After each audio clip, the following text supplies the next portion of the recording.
if you find that you're trying to go through the steps of hormone replacement and you're started on it and you're not finding the benefit and you're thinking about quitting, then that's a question that you should come up with to your provider and say, like, am I missing something? I'm not reaping the benefits. I mean, progesterone is a great one because I say about 3/4 of women feel really great on progesterone, and there's like that quarter to maybe a third, I think more of a quarter that can't tolerate it. So how are we gonna go and circumvent that? And it could be how they break it down. So, seeing how they break it down is helpful.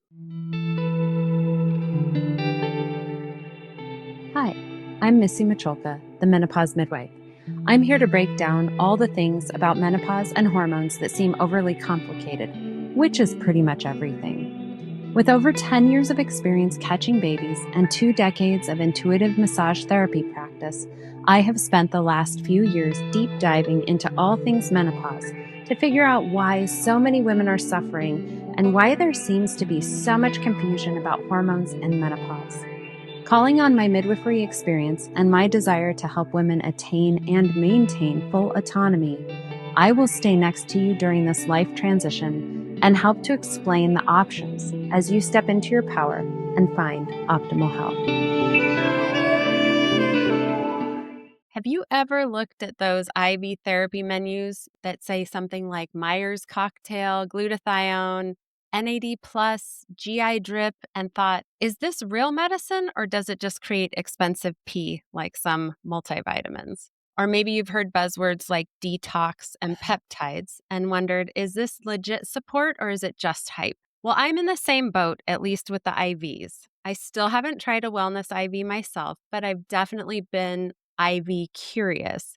So today we're cutting through the noise and getting into what's actually helpful for your hormones and energy and what might be better left on the drip bar menu. My guest today is Jennifer Gularson. Jennifer is a nationally respected expert in women's midlife health, functional and integrative medicine, longevity science, and natural aesthetic enhancement. She's a board certified physician assistant with over 20 years of clinical experience and one of fewer than 2,000 clinicians worldwide to earn the IFMCP designation from the Institute for Functional Medicine. I had no idea there were that few people with that designation. That's really cool. Jennifer specializes in guiding women through perimenopause, menopause, and complex chronic concerns using individualized science-backed strategies. And she has a real talent for making complex biochemistry actually make sense. Jennifer wears a lot of hats and offers a ton of modalities. If you check out her website, it's beautiful.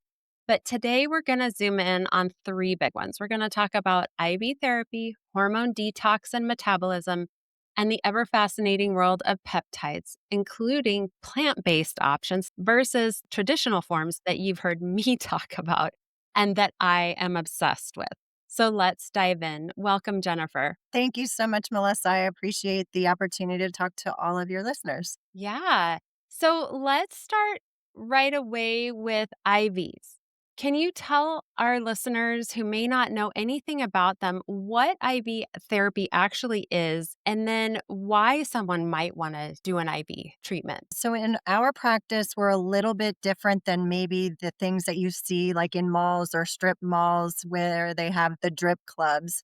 I think those modalities are more made for people who may be recovering, like they're a little dehydrated, the bachelorette weekends, or getting ready to travel, or you participated in a strenuous strength activity like you did CrossFit or you did a Ironman and you just want a recovery. So we do a little bit of that in our office, but typically we are working with patients with chronic problems or chronic gut problems where they are taking all the things that normal people take, multivitamin, vitamin D, all those things, but they can't absorb it because their gut is compromised. So while we're fixing that and they're on a rehab program for that, we offer the IVs. It became popular years ago, and like the grandfather of IVs is that Myers cocktail. A lot of people hear that word Myers, which is a concoction. Every clinic might be a little bit different, but it's a higher dose vitamin C magnesium, B vitamins, and some of the electrolytes that you're missing. And then you can add minerals if you want and zinc. And then at the end, we usually end with a glutathione. So, glutathione is a great antioxidant and it helps to detoxify, which we'll talk about a little bit later. But it's really well absorbed IV, not so much orally, or some people do subcutaneous shots, but it gets, you get shot fatigue. So, if they're getting the IV, it's really great to do the glutathione with it. With patients with Lyme disease, we do high dose vitamin C. That helps with their recovery also. And we do offer NAD plus. I have mixed feelings about it. It's a very expensive IV to drip, and it's a very time consuming one because if you go very fast, you can get some very strong reactions and it can be unsettling for patients. So I typically am more into the nasal spray for NAD plus, but we do offer it and some people want to have that drip. Okay. Thank you for that overview. That is super helpful. And it sounds like, I mean, in an ideal world, if drips were $5 each and we could afford them all the time, how often would you do them in, like, say, a Myers? Because that sounds like it's really got kind of the basics in it. How often would you do something like that if you're generally pretty healthy, but you just want to have that extra feeling of wellness on the regular basis? I would say if money is no object, doing it once a month is great. Certainly, if you have an event coming up or if you're doing a lot of travel. I have a lot of patients that do airplane travel a lot and you're exposed to a lot of radiation while you're flying. So, using the glutathione to help detoxify really does help. So, if you're doing it prior to an event, that's really helpful. And then also, if you have a chronic disease, typically I do one a week for a couple weeks and then maybe once a month, while we're fixing everything else. Okay. So if you are going to use it for traveling, I always love just the kind of the little specifics. I love how deep you're getting into this with me. If you're going to travel, do you do it on the front end of your travel or after you return home or both? Yes, you can do both, but I think it's important to get it prior to because you're gonna be having that exposure to the radiation while you're on there and back. Okay. So ideally, you're gonna replenish once you get back, but you're also preemptive when you go on. Okay, great. And then do you say like a couple of days before you go or like a week before? Is there kind of a rate of diminishing returns at some point? I would say within a couple of days of you going, like the day before is ideal. Okay. All right. Well, now we have some really practical tips for that part. And yeah, NAD plus can be are the reactions that people get is like pretty intense flushing. Is that what happens? So NAD plus, it helps your mitochondria. So mitochondrial function is going to increase ATP. ATP is going to increase your energy. So a lot of patients will feel heat. They will feel sometimes heart racing, sometimes cramping, muscle Mm. cramping. And then if you have a particular vulnerability, when I say vulnerability, meaning like your gut is a mess, your shoulder is having problems, your hip, or post concussion or post COVID with some brain inflammation, you can get headaches, you can get pain at the site. And then because it's dealing with inflammation and it's revving up those mitochondria to go ahead and heal, it just is at an accelerated rate. Right. It sounds almost like a healing crisis that it feels like, just to use a really old term that we used to call Yes. things like that. So yeah, it sounds like NAD might be one of those things, like you're saying, to use a nasal or a liposomal formula that's just a little more gentle on the system. If you've ever taken something like niacin, that's not a non-flushing one, I'm guessing you're going to get a similar reaction. That can be pretty intense too. So I can't imagine how it would come in an IV. That would be intense.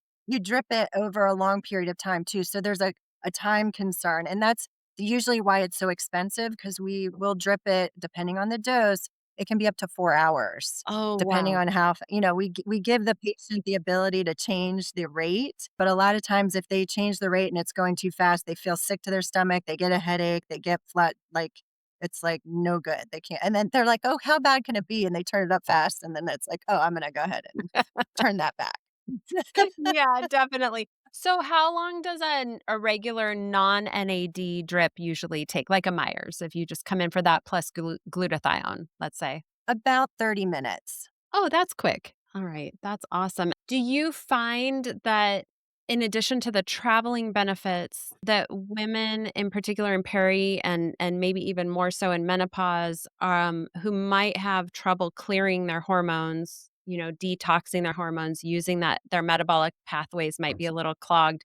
Are you finding some benefits with these IVs or with maybe glutathione particularly? Or we do know that B vitamins and magnesium also help in those metabolic pathways. So I'm just curious what your experience has been with that. So I think you answered your question because yes, all of those nutrients definitely upregulate your pathway for detox, especially for estrogen. I have never used it because you're doing that on a daily basis anyway, that I think it would be cost prohibitive to do it, once a week for that. So what I try to do is fix their gut first so that they can then take oral supplements and absorb through their food and get make sure their diet is impeccable, their sleep and all the things that you always talk about. And then also look at their pathways. And we also, I'm sure you do genetics also, looking at their MTHFR, their COMT, and how they're detoxifying. And if they have any abnormalities with that pathway, using things like DIM and really increasing glutathione, and then maybe some SAMe there as well. So making sure all of those nutrients are there because we know our food isn't great anymore. So sometimes, especially with magnesium, everybody should be probably taking magnesium. But for specifically speaking to IVs, I don't use them unless there's a gut issue and they're not absorbing them. Then I would implement the IV use. Okay, great. So it's you kind of bring it in if other things aren't working that are just more low hanging fruit that you can do on a daily. Because what we do know, and I know that my listeners already know this, but that our hormones, we want them to come, if we're using them exogenously in particular, we want them to come into our body, we want to use them, and then we want to excrete them. And then that's also how we want the cycle to work with our endogenous hormones. So it's a daily cycle. It isn't something that's once a week or once a month, which actually leads really nicely into something that comes up, I think, in the wellness universe and maybe sometimes the functional medicine world, which I love. Love functional medicine, love naturopathic medicine. But what I have found so many times, and a lot of my women will come to me and say, yeah, I went to my naturopath and they wanted me to do this detox that was like, weeks long and super intense and super restrictive. And they're like, I can hardly get out of bed in the morning. So I need something else. I need some training wheels. I need something here to help me out. And so I think when we support the detox pathways and we don't do all kinds of restriction right away, and we can start layering in hormones as their receptors can handle and then clear and detox the hormones, I think people do better. At least that's been my experience with my ladies. Instead of trying to hit them really hard with a detox that's kind of an overall liver detox, we're supporting that detox pathway all the way through every single day with their daily habits. And that seems to be more effective. But what I love about the IV idea is that, let's say a woman's already on this journey and she's kind of feeling better and she wants just a little boost. This is a great way to maybe pop in and give yourself just that little extra breath of fresh air without feeling so deprived and kind of wrecked from detoxes, because you can feel a little wrecked when you do, a 2-week detox or a 1-week detox. So I'm just curious, what are your thoughts about any of that? So specifically with like hormone detox, you're not flushing things out, which I feel like there's a lot of that. Like you're gonna flush out your liver and you're gonna liberate your liver. It's more about clearance. Yes. So you're trying to use your hormones appropriately and then package them up for sending them out. So I really concentrate on women, peeing and pooping and sweating. Those are ways, breathing, expiring. And then looking, I use a lot of Dutch testing. So looking at their metabolites and how they genetically detoxify things. Oftentimes I will inherit patients from hormone clinics and they start them on hormones and they automatically put them on DIM. And DIM can be good if you need it, and it also can muck up the system. Like it only helps with that first pass metabolism. But what if your patient is a poor methylator? All of that intermediary from the first pass metabolism is just sitting there and not helping. So I feel like just putting somebody on DIM without knowing how they detoxify can be not helpful. And then also checking their gut. Beta glucuronidase can also, as you know, recycle your estrogen. So making sure you don't have that in your, but some people just preemptively treat without really knowing, and you can set them up for a little bit of failure also Mhm, in that second pass metabolism. mhm, But yeah, flushing and doing all this stuff to get ready, I think that's great if they mentally need to do that in order, but I don't think that they have to necessarily do that when they wanna start hormones. I think it's just a daily, what are you eating? What are you putting in your body? Are you moving? Are you going to the bathroom? Are you doing all of these things to help? And sleeping, of course, because sleeping helps mhm. to reprogram you also. Yeah. Oh, definitely. I think you said all that so well. Before we leave IVs altogether and move into hormone detox a little more, I did want to ask you, is there anything that the listeners should be aware of if they go to maybe one of those drip bars in the mall? Is there anything they should maybe avoid or anything you would say is a red flag? Anything they should be mindful of? I think that, you'll get a feeling when you walk in about cleanliness and the ability of the people administering the IVs.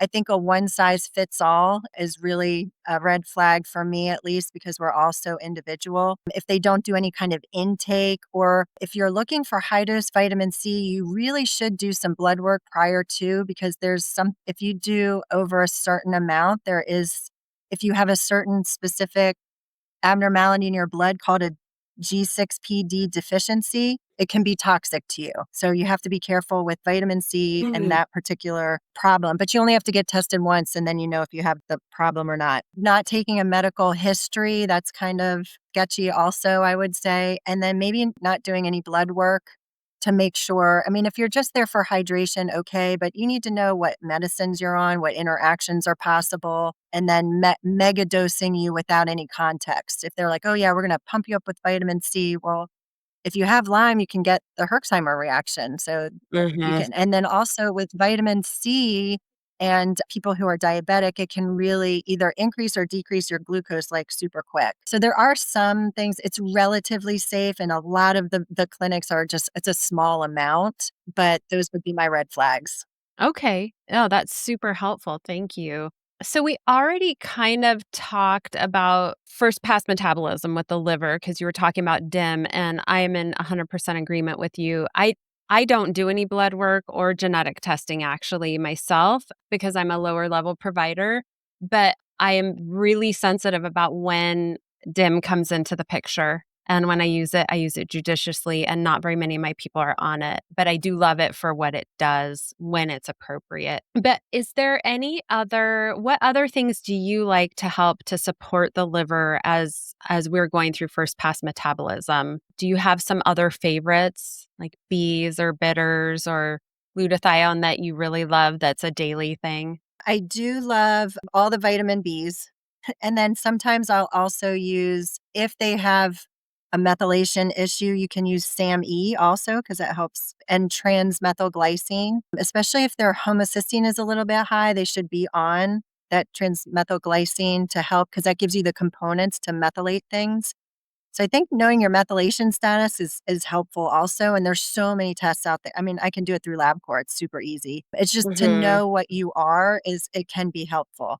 But yeah, magnesium without a doubt really important. I try to get, especially like the second half of their cycle or when they get kind of that PMS right before their period, doing lots of cruciferous vegetables and lots of fiber to help bulk up their stool and keep things out, because that's where, you detoxify everything, it ends up in your bile and it's excreted. You want to make sure you get out. If you're not pooping it out, you're going to reabsorb it, and that's just, you don't want that. Your body went through all the trouble to get rid of it, just get rid of it.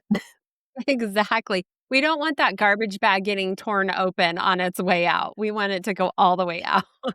I do love knowing someone's methylation pathways or their genetics with it. Because I don't offer it, I don't know cost-wise roughly how much it is. Do you know? Just is it pretty cost effective for people? So for most of my patients, I use their insurance to do lab work. And it is usually a covered. I've never really had anybody come back and say it wasn't covered. And you only have to do it once. It doesn't change. It's your genome. So you do Right. it once and you keep it. It's almost like your blood type. Like it's not going to change. So knowing what you have is important. And I know that there's some online, like Gary Brecka does the testing for you. Even if you've done 23andMe, I think that is definitely included. However, they only do 2 of the tests and there's like 5 or 6 of them that you can do. But I just do the major 2. Okay. And that would be the MTHFR. And then what's the other one? So MTHFR has 2 different genes that they test. I still have not gone down the whole genetics pathway. I'm so fascinated with it, but I know it's this giant rabbit hole and I just haven't gone there yet. So I'm still learning. I agree. I learn all the time. And I think AI is really going to help us in this space Hmm. because you're going to be able to put your genome in there and then it's going to tell you, how much magnesium are you going to be taking and then which B vitamins are you vulnerable and what type do you need the methylated B12 or not? And then even vitamin D and your thyroid, like it can give you your vulnerabilities so then you can be really targeted. For some people, I think it might induce some anxiety, especially if you have like health anxiety, but I also think it gives you a lot of information and touch points to make like a real difference. If I know that I'm way more susceptible to having a vitamin D deficiency, I'm going to check it and I'm going to be taking vitamin D. I'm just going to be cognizant that that could be a vulnerability for me. I mean, that's what biohacking is, right? You're going to try and outsmart the genes a little bit. Absolutely. I think that's so smart. When we're talking about vulnerabilities, we know that the majority of our immune system is in our gut. And so we know that our gut is part of also our detoxification process. Can you talk us through kind of maybe your non negotiables for gut health? What do you see that is the most helpful in your practice in general? So, pooping once a week is not good. Agreed. I do a lot of gut testing, especially if I have a patient who has sort of a constellation of symptoms where maybe they don't have a ton of GI symptoms, but they're battling with weight, depression, some PMS, and they have a history of using multiple antibiotics, or they have a history of autoimmune disease, or they get sick often. So if I have that picture, then I typically will start with a gut test, a stool test, which will show me their microbiome, their makeup of it, and making sure that that's impeccable and fixed is my first thing. That's functional medicine. Always start with the gut. That's what Hmm. they said. And all disease does start with the gut. So if there's inflammation there, there's inflammation everywhere. I just saw a young lady, she held out her hands and she's younger than I am. I think she's not yet 50 and they were just swollen. She's rheumatoid negative, but I was like, that's inflammation. History of bladder cancer, young. I'm like, that's inflammation. And I said, what's your gut like? And she just kind of smiled and she's like, I'm guessing it's a mess, high stress, all this. So I'm just like, let's check that out first. That's the easy part to fix. You might have to go on a different food plan. So I do a lot of elimination food plans, trying to figure out what's giving them problems. The low hanging fruit, the dairy, the sugar, the soy, and especially the gluten, trying to get that out of the system for a while and then reset. 9 times out of 10, most of the people say, I feel a lot better. You need to make sure that that is great. And so that you can safely put them on the hormones and know that Hmm. you're not causing harm. Agreed. Is so hard that lifestyle choice to make in the beginning. If you have to remove dairy and gluten and soy and whatever else is causing issues, probably maybe corn. It's a tricky one, but I know that we can throw all the hormones and the vitamins at our bodies that we want, but if we're still inflaming it every time we put something in our mouth, it's really hard to heal. Or it's actually pretty much impossible. We're just always chasing it and we're never getting ahead of it. But I do love that as we add things in and we help people kind of see what they might be able to remove, they feel maybe just enough better that they feel like they can take that thing out and maybe get some progress. And then I really love too that after a couple of years, and yes, I mean years, of keeping things out of your system, being really religious, you might be able to add something back in with a lot of digestive enzymes and probiotics later, but not on the regular. It's just a treat from time to time. But our gut does heal. and it's really great, but it does need the break from the input, which is not fun. I know it's not I Absolutely. know it's not fun, but it's sometimes essential. So, kind of moving along the detox pathway, we know that kidneys are part of our exit route because you talked about in the very beginning pooping, peeing, and sweating, and also exhalations. We definitely need to be urinating and be hydrated. Do you have any specific protocol or things that you really love to have people add in to really be supportive of those kidneys? I like the, Celtic sea salt, doing a pinch of that, and then also some electrolytes without a lot of sugar, especially if they're super active. But I think that Himalayan sea salt is okay, but I think that Celtic sea salt is a little bit better with the minerals to help get the fluid into the cells. But yes, keeping hydrated. I do like creatine. I know that's for muscle building, but I also like that. I don't like bulk creatine, like, so much all at once. I like it throughout the day so that you can sort of absorb it. Mm. And then obviously magnesium, magnesium, magnesium. Everybody's talking about it. It's really important. It's over 300 functions in our body, and we're deficient. And I like using multiple forms depending on what patients are feeling. Glycinate is my go to all the time, citrate if they're having trouble going to the bathroom. I like malate. I like threonate if their mind is going and they can't sleep. And then a combination of all of those. So there's one particular magnesium on the market that has like all 7 forms, which I like. I don't know if you're familiar with the BioOptimizer people. They do some good I'm research, but it has 7 all in one. I'm a big fan, and it's one of my best sellers in my office because it is such an amazing product. And I don't know if you know this, and you probably do, but we'll just say it for the listeners, is that their powder form actually has 8 of the 11 forms. And so that's really exciting. And it is delicious. They use a new sweetener called Katemfe fruit. It does not spike your blood sugar at all. And it's amazing because it's kind of a grown up flavor. It's really nice. Tart cherry's my favorite. But yeah, Bioptimizer's Magnesium Breakthrough Oh, nice. is really a favorite.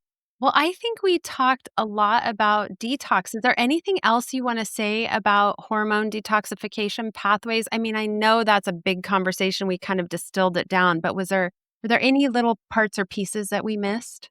If you find that you're trying to go through the steps of hormone replacement and you're started on it and you're not finding the benefit and you're thinking about quitting, then that's a question that you should come up with to your provider and say like, am I missing something? I'm not reaping the benefits. I mean, progesterone is a great one because I say about 3/4 of women feel really great on progesterone, and there's like that quarter to maybe a third, I think more of a quarter that can't tolerate it. So how are we going to go and circumvent that? And it could be how they break it down. So seeing how they break it down is helpful and helpful for them understanding why. So if there's any side effects that you're experiencing, bloating is a big one, breast tenderness, at least ask. There may be some things that we can, especially testosterone also is another one. If you're breaking it down and increasing your DHT and you're having a little bit of acne or you're having the hair loss, there's things that we can do so you can get the benefit of the hormones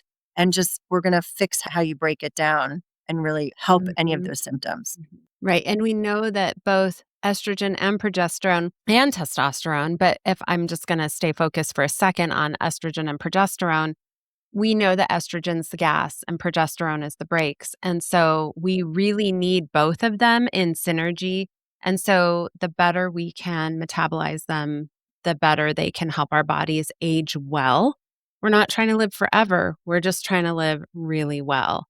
And I think that's, part of the key is metabolizing those hormones properly. So thank you for saying that. I really agree with you. Please don't quit before you chat with someone who can maybe help you with metabolizing your hormones better. I want to scoot into peptides because I love peptides. I'm thinking you're kind of a fan of peptides because I see that you have some on your website. So I'm a super big fan of injectable peptides, been doing them for almost 10 years now. I'm a super big fan of liposomal peptides that have come out recently through Quicksilver Scientific in particular. And then I also am a big fan of transmucosal peptides that are strip form, and that's from Instamed. And I did a whole podcast with their scientific director, and that was fascinating. It's one of my favorite products out there. So I'm curious, what forms of peptides do you carry? What do you think about peptides? Tell me all the things.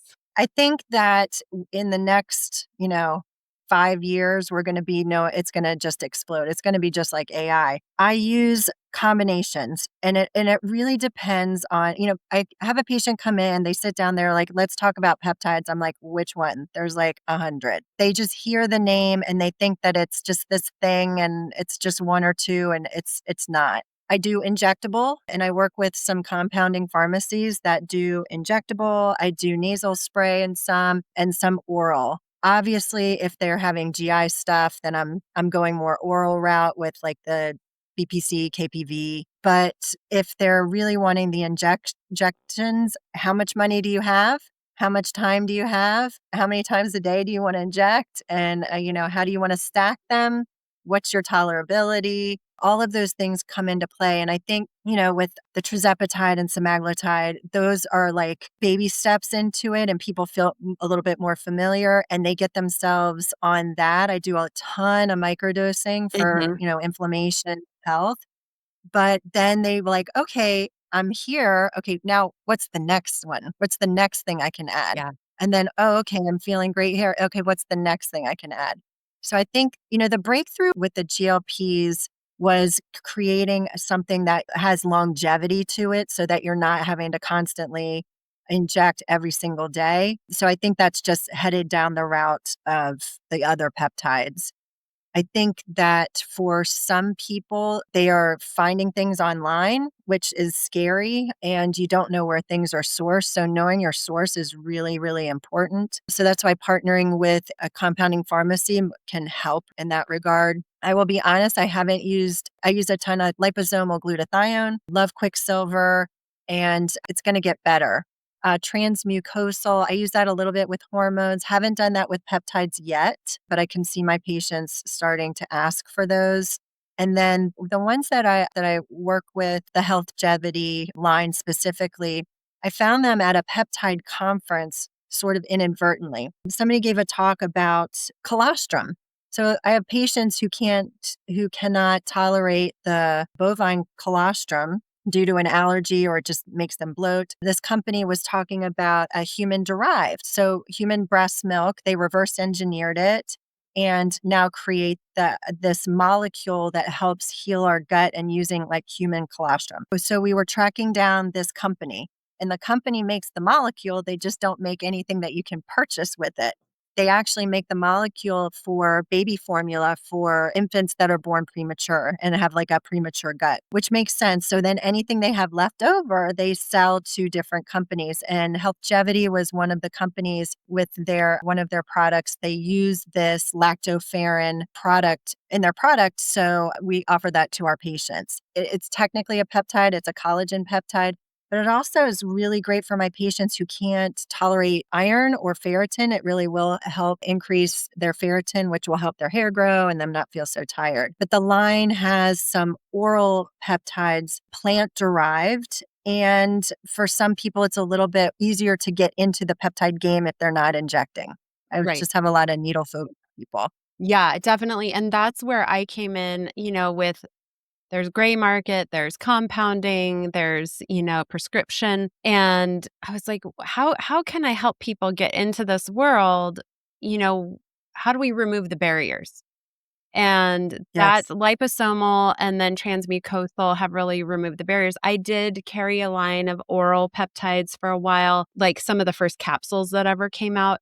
They were just okay. They were really expensive. I was not seeing the results that I was seeing with injections. So then I kind of just put that on hold for a while until we got to liposomal and transmucosal as more of an OTC kind of version. So I have found with those two versions results as good as injections with the BPC. I have been blown away. I cannot say enough about them. The woman who runs Instamed now did some of the delivery systems for Quicksilver's hormone line.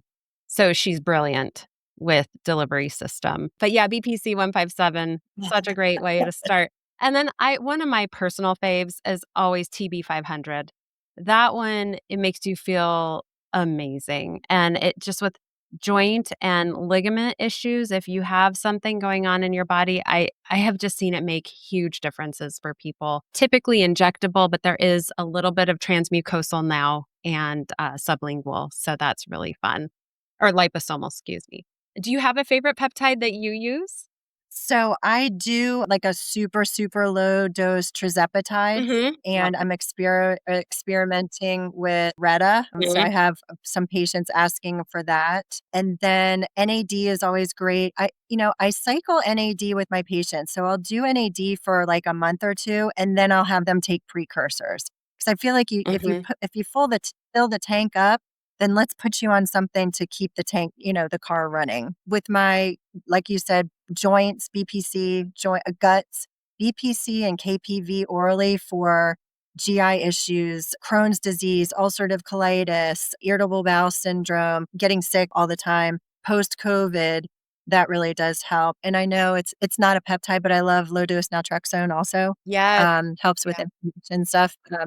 It's not a peptide. And then recently, you run into trouble because the FDA keeps changing their minds on peptides, what's legal, what's not. There's manufacturers and then there's distributors, and it just gets super confusing. And I think as a consumer, it can be scary. We had a patient come in last week and he had some mental stuff going, and we checked his mercury and it was super high. And we're like, what are you doing? Are you eating a lot of tuna? Like, what's going on? And he's like, oh, the only thing I started was this testosterone that I got online. And we're like, "We could stop.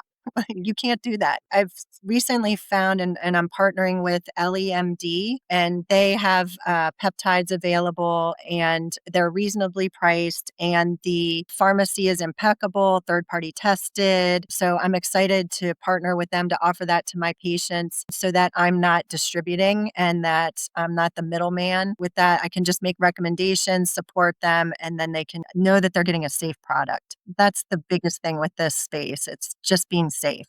It is. It's tricky because there's a lot of gray area and the gray isn't necessarily bad, but you have to do your due diligence if you're in the gray area. And I just real quick, I know we're running short on time. We only have a couple minutes left, but you did say something about cycling peptides. I think that's super important. And from what I understand about peptides is we fill those Yes. receptors and then we need to give a break. We need to allow those receptors to maintain their sensitivity. And that's why we cycle off of them. No matter how good we feel on them, we need to give them a little bit of a break. And so stacking and cycling with peptides is really fun. I like to stack personally. I only like to stack one at a time in so that I know how my body is responding to the peptides. I don't tend to do too many combos without having them separate so that I can kind of decide how and how much what and how much I'm getting. So that's really just kind of a personal thing with my experience with peptides. But I love all your recommendations, and KPV is one I'm just playing with now, and that's really fascinating. Been amazing. So let's see. In closing, I always like to ask a fun question about if you were stuck on a deserted island, what three wellness products or tools would you bring with you so that you could take care of yourself? So I come from a skincare background. So my number one thing would be sunscreen because that I'm fair skinned and I protect, protect, protect. So right away I was like, oh, is that deserted island with a lot of sun? It's Right. definitely gonna be. And then I am not a seafood lover, even though I grew up and I'm born raised in Maryland. Don't tell anybody I never eat seafood. So I love, fish oil. I take fish oil because I don't eat fish. I thought about movement and gosh, like a really nice pillow so that you can sleep, and maybe a Yeah, great protein powder. I'm adding to the list, but that's okay. yes. That's okay. I love that. Nobody has said pillow yet. I think you're on to something. I need to sleep. Yes. Sleep. I get very, some people get hangry. I get tangry. I get very tired, angry when I get tired. Angry. I love it. That's a new one. That is fantastic. Well, Jennifer, can you share with the listeners where they might find you if they want to work with you virtually or chat with you or just check out your website?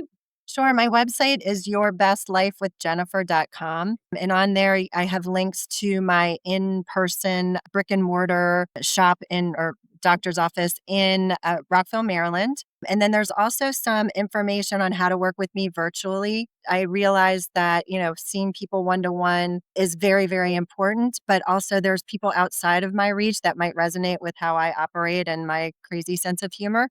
And they may want to work with me one on one. So I do some health, wellness, hormone wellness, health advocacy. So I can help you find a provider in your area, ask what testing you need to do, interpret testing for you. And I won't be able to prescribe, but I can work with you and give you the skills in order to ask for what you want. Because let's be honest, there's providers out there that just don't have.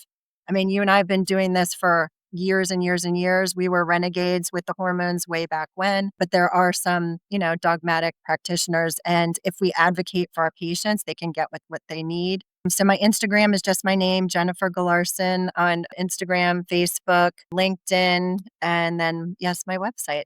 Wonderful. Wonderful. Well, thank you so much for joining me today. It has just been a joy to meet you. And my listeners, if you're already searching for the nearest IV provider and texting your besties to go with you, send them this episode first so you all know what you're looking for and avoiding any pitfalls.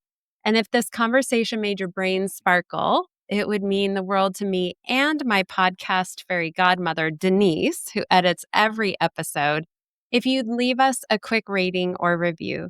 Thanks for spending your time with us today. Be well and go sweat that estrogen out. Thank you for joining me here today on The Menopause Midwife. If you'd like more information or to work with me, feel free to check out my website and book a wellness consultation at ohm406.com. Be well.